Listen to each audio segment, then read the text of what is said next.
Yeah, g'day. Ron Bishop here again. I'm back here to tell my life story. The true stories in the life of Ronnie B. I've just done the first chapter, the first decade of my life, the first 10 years. And this is the second decade from 1951 to 1961. Now, before I get started on this journey, this decade, I like to put my hat on. I always like to wear my hat. I call it my happy hat. It does two things. It makes me look stupid and a bit funny because I'm trying to put a bit of humour in things. So I wear my hat. Okay. Dad, after we sold the farm, Mum was, geez, she was wild, we sold the farm. Never mind. Dad sold the farm and we went to Timapra in the King Country. And he managed a farm for a bloke by the name of Owen Wallace. Owen Wallace was not a well man. I don't know what he had. He had some illness, but Dad managed his farm. It was a cow farm and a sheep farm, what they call a mixed farm. We milked cows and shore sheep. Anyway, the cow shed was up the hill, up on top of the hill, and the house was down below. And I used to drive the tractor. They had a Ferguson tractor, a little grey Fergie. Some of you blokes will know what a Ferguson tractor is, the little grey one.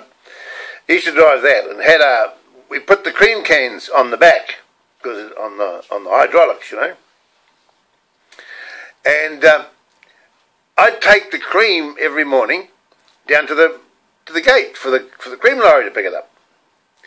And one morning it was a bit wet and I was in a hurry, got to go to school, so I thought I'd take a shortcut. So instead of going around the long way down the hill, I went the short way. Well, the wheels on the tractor started to go backwards because they were going. The tractor was going faster than the wheels could go, and gee, did I get a fright! And I rode this thing right to the bottom. Got to the bottom, shaking like a leaf. Oh, I never told my father. He never knew. There were a lot of goats in the area. Bloody goats everywhere. We used to chase the goats. Cobra mine next door, Colin Fisher, he had a stock whip, and he used to crack his whip chasing these goats. Now, there was a bloke who used to come around and see us with a V8 Pilot car, brand new bugger. He worked for Lone Mercantile. He was a stock agent. And he kept hanging around our place. Anyway, I found out, I was doing a bit of snooping, and I found out the reason he was coming in all the time was to see my sister. Because she wasn't a bad looker. And he wanted my sister. God almighty, when Mum told me that they were getting married, and my sister Barbara, she was having a baby, and she was only 16, not much older than me. Ah, God. That bloody stock agent. I thought, yeah, it's that stock agent. Trevor Turner. Never mind, he wasn't a bad bloke. We got on all right. You can't change the past, can you? Eh? But anyway, I went to the Pew school. And I don't remember much about the Pew school, except that it had a murder house. Do you know what a murder house is? It's a dental clinic. They called them dental clinics in those days. And we called it the murder house because that old girl that had the buzzer, she could hurt.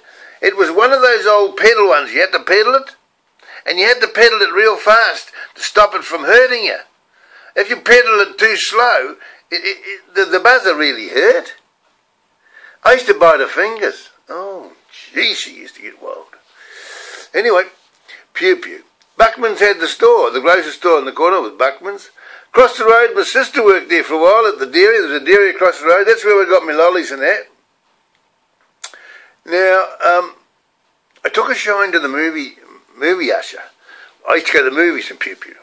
And I took a shine to her. Christ, I was only 11 years of age, or 12 years of age. And here I was mature. I matured pretty early because I took a shine to this movie usher. Anyway, I was too little to take her out. Boy Scouts. best thing I ever done in my life was join the Boy Scouts. I met a bloke called Max Edwards, and he taught me how to be an honest man. He taught me how to tie knots. He taught me how to light a fire.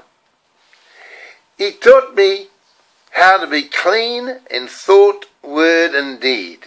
Well, Max, I'm sorry I may have let you down a couple of times because I've told the old yarn, but in the back of my subconscious mind is planted the words, a Boy Scout is clean in thought, word and deed. And I've sort of tried to live up to that, and I think I've done pretty good. I played rugby, and I was picked for as hooker in the King Country Roller Mills, under 8 stone 7s. And also in the team was a fellow by the name of Jack Turner. And he had a brother called Trevor Turner. And they had another brother called Reg Turner. Well, as it turned out, I boarded with the Turners, Jack Turner, because I had to go into Tikawiti. They lived in Tikawiti. When the rugby was on, I boarded there. And Trevor Turner married my sister, Barbara. Reg Turner married my sister, Janine. And I'll talk about those later on in the story. How am I going for time? 6 minutes. I'll do another one. We moved to Carione.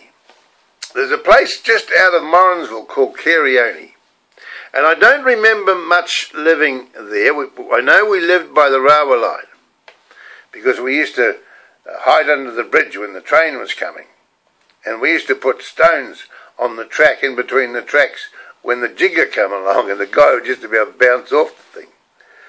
Yeah, so but we were only there renting the place for a short period of time. And then we moved to a place called Kiwitahi, which is another district just down the road in the Morrinsville area.